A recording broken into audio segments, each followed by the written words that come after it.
Welcome to the one you've all been waiting for. It is finally harvest. Episode 6, British farming 90s style. It's late summer / early autumn and the wheat looks just about right, as it was late planted in the spring due to the wetness. It's just about fit now. I'm being keen because we've got a lot to get in. And as I said, the spring was pretty bad, so it's a late crop, which means late into the year, which means more rain could be coming. We've missed a really good summer, which is quite unfortunate, but we do have a surprise for you guys. The local dealer, not the one I use, there's another local dealer, has decided to let us borrow a demo. As our crops are late, they've got it sitting in their yard. They've done their demo rounds with the farmers they wanted it to be used at. They rang us up and said, do we need a hand? I think they want a sale, to be honest. I don't think many people have been interested in it, but it looks a good machine. The combine is actually on the edge of this field. The fitters are just doing a little check over and making it ready for our crop, setting it all up, etc. So once we get round, you will see that. And we need all the help we can get. As I said, we're literally just starting today. It's just about fit. Moisture is just about there. So it's going to be good. 2 combines going. It's going to be very good. So I'm just doing a headland pass and I'm nearly full, so what I'll probably do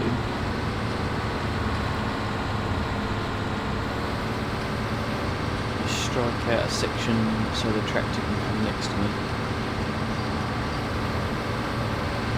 and I can unload without damaging too much crop.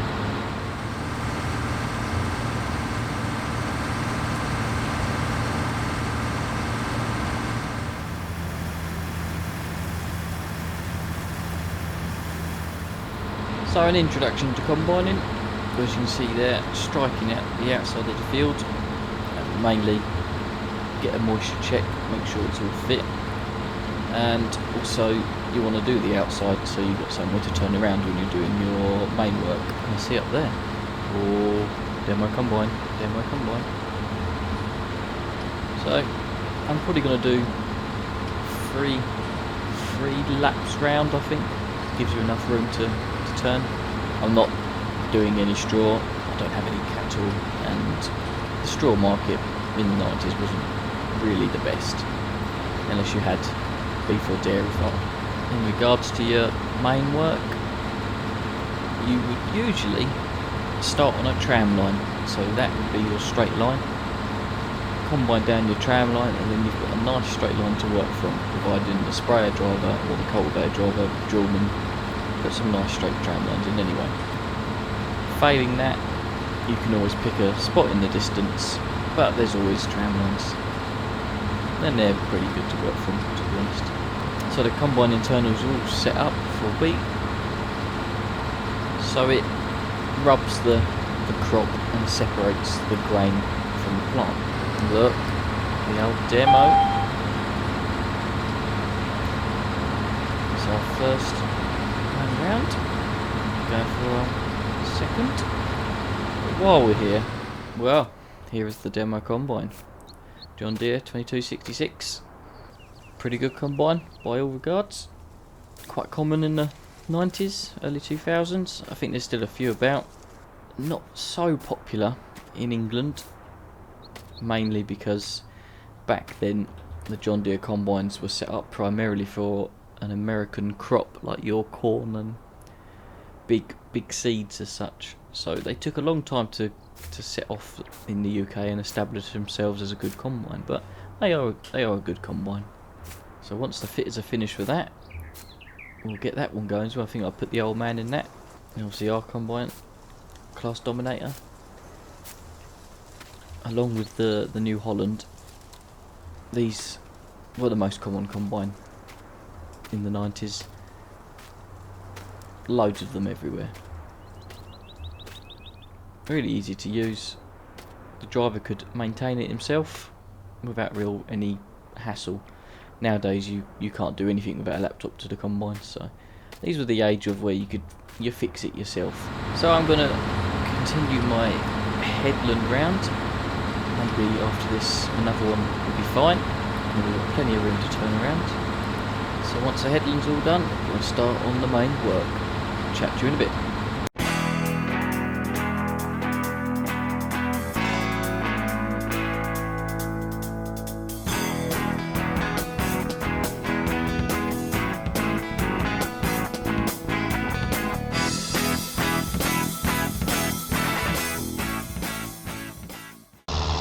So that's 2 loads from the combine from this field.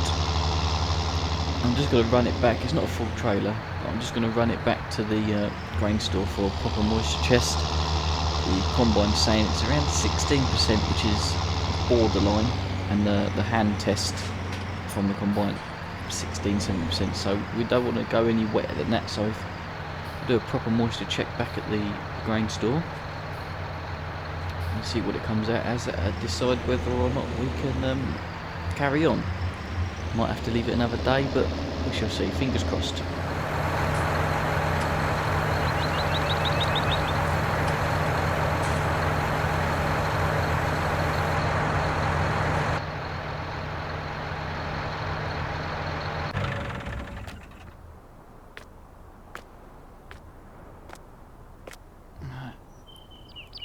Right, let's take a sample of this. So run over to the garage here. We've got a test sampler in here. Right, so that's saying 15.5%, which is spot on. It's only going to get drier throughout the day as it is quite early. That's going to be good. I think we can rock on combining with that. What I need to do now though is just push that up a little bit, as I can't get the trailer all the way in because of the roof. Got our corn pusher here to attach this on. Very long bit of kit. Oh, hooked up on the building link. Takes a fair bit of skill to use.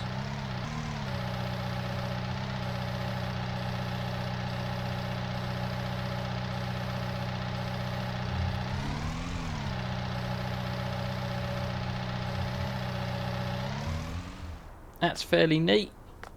Gives us more room to push a bit more weight in. Back to the combine.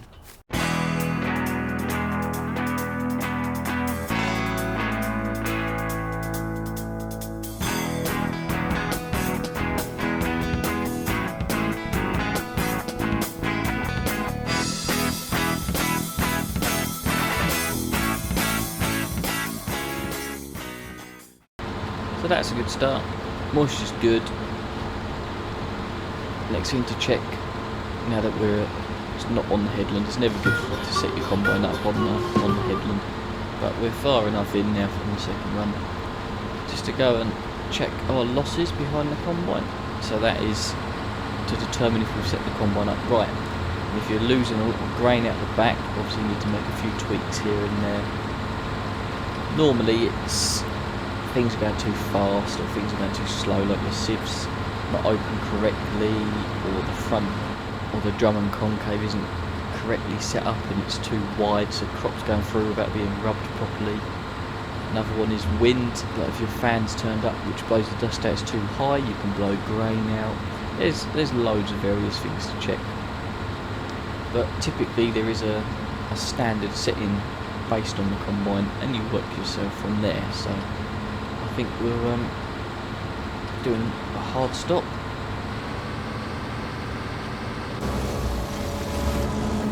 Jump out, just double check.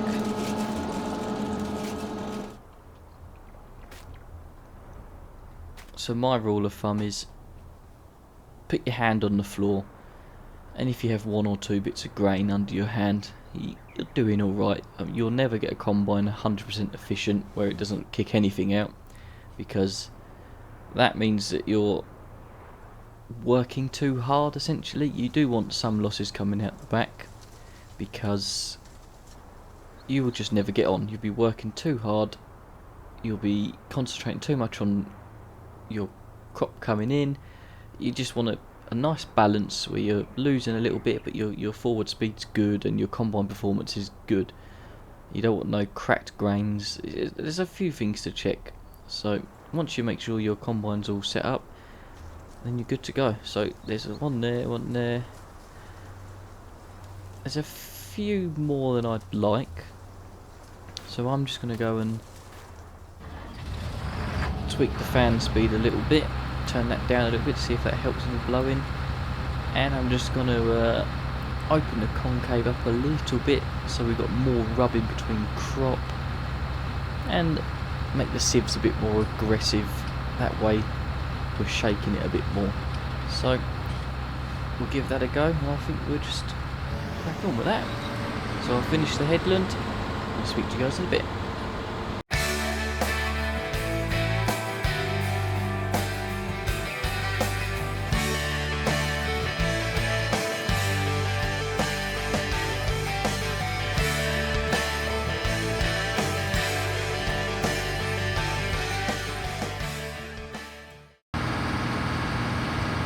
Tell you what, that wasn't a bad bit of timing. I'm going to say that was my awesome intuition of putting the tractor there. So while we're unloading, a quick tip on corn cart or grain cart. Usually you want to just be sticking close to the combine. Obviously I can't do it, I'm only one person at the minute. The old man still with the fitters and the John Deere, so he's not on the corn cart. So you want to be in the vicinity of the combine at all times while thinking about saving fuel and positioning yourself so you're not too close. Stones might come through and break a windscreen. You almost have to sort of guess where you think he's going to be 70% full to 100% full. It's kind of a good little game you can play with yourself, sort of park where you think he's going to be full. You always want to try and face the exit of the field, like controlled traffic farming. It's always good to limit your travel on the field with such a load of weight, tractor and trailer. Stick to tram lines as much as you can. Farmers hate if you go off tram line, compacting their ground, and just generally pay attention really. So I've done 2 times round the headland, and I'm going to spin round and go backwards now, because now my unloading pipe is on the left side, so that means the tractor can follow me round and there won't be any stopping, because we can unload on the move now, which is efficiency at its finest. Every time this combine stops, it costs you money. You're gambling with the weather. All these things come into play. Right, we'll do one last trip round and then we'll start on the main work. Hopefully the John Deere fitters have done with the combine and we can fire that up and give that a go and compare the difference. So we're doing 6 mile an hour, minimal losses, all the throughput's good. It's going really well in this combine, so it'll be a nice comparison to put it against. Same size header. We'll check out the American style versus the German style. Just to add a quick comparison to the different combines of class in the John Deere. This Dominator would be a straw walker combine, so the internals are a drum and concave at the front which sits left to right, and then that goes into a set of walkers which walk the straw out, shaking it kind of thing. It's a very European idea, makes really good quality straw, but you are limited on throughput and performance of the combine. Not massively, but you are limited compared to the John Deere, which is a rotary combine, and that works in like a corkscrew manner. So the length of the combine has a corkscrew through the middle, and that screws the crop out with a rubbing action against the concaves, like little tines, and then the grain will drop through onto the sieves, shake any extra off, blow all the dust out, and that goes into the grain tank. But you can really push on with a rotary combine, but the straw gets absolutely mullered, as you can imagine. It's going through a corkscrew. there's no delicacy. Delicacy? There's no delicacy to a rotary. You can get good straw, but the setup and all that takes a lot of time, and you sacrifice then your throughput. But the straw can be made good. But so the John Deere will probably outperform this Dominator, but ever so slightly. But with Class's proven straw walker design over the years, they really have refined it, and it's a good combine.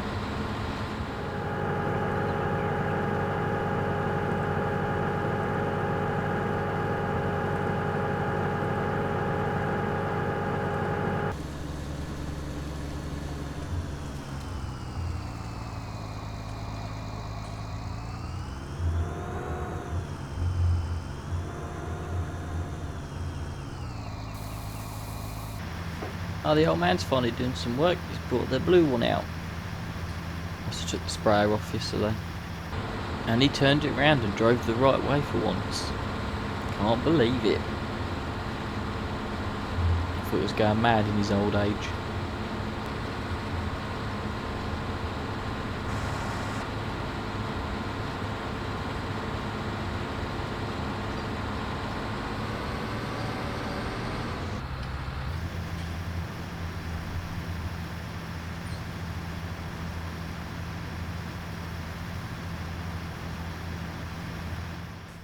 So that's headland all done. Combine all set up, ready for this field. Might have to make a few tweaks as you go through the day and change fields and whatnot, but that is pretty much good to go. I really want to try out the John Deere now. Super excited to try out a bullet rotor, rotary type. John Deere technicians have gone. They've left it to us for the rest of the season, which is good. Well, the rest of our season, and everyone else has pretty much finished their wheat. I relayed a few bits of information over from what I found in this field, and they've set the combine up as close as they can get it to that. Obviously it's very different combines, but I've told them certain things, sieves, levels, fan speeds and stuff like that, so we can jump in and crack on and give that a go. Let's put that pipe in. So first impressions. Nice side pillar there. Yeah, that feels alright. Feels nice. Get it going. It's very quiet compared to the Class.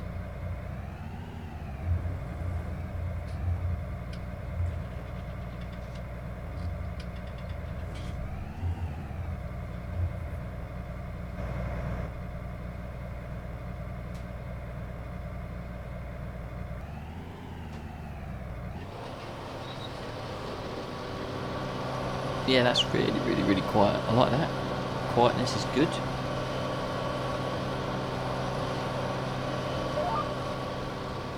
I'm using GPS purely because I'm on a straight line and I kind of want to show you guys a good bit of combining really. So pretend I'm going into a tram line here. Green line is a tram line, and that is the gist of it. I cannot stress enough how quiet it is. There's a bit of a rumble, single rotor chucking around behind you, sort of up there into the back, shaking around. There's a bit of a wobble, but nothing too painful or out of the ordinary. It's very smooth. 6 miles an hour, so we're doing the same speed as the Dominator. So no faster, no slower. Now I've driven it, do a hard stop. Jump out and we'll check our losses and see what the setup is like. Ooh. We have got a lot of losses. There's a lot of grain on the floor there. Right, we need to make some adjustments. So, rotary, what can we adjust? Let's have a think. I'm going to open the rotor up so the gap between the concave and the rotor is bigger. For a more of a fresh in, get more crop in, rub it together, similar to a drum and concave and a Dominator. Again, going to turn the fan speed down, see if that helps blowing it out. Sieves more aggressive, so they catch more of the grain. And I'm going to try and push the forward speed a bit quicker so we get more crop in we want the crop to rub against itself, so that's what causes the threshing. So we're going to give that another go, see how we get on.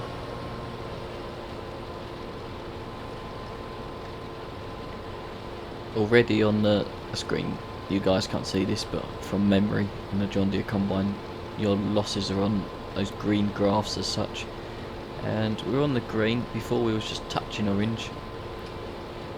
I think we're going to go with that, so it's relatively set up. I don't want to play around with it too much because then you don't actually get any combine going, so I'll go with a few losses. Still not getting enough speed out of it, but the losses are down, so I'm happy. I'm going to crack on with the main work then, guys. Speak to you in a bit.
Right guys, I think that is just enough for one episode. We've set both combines off.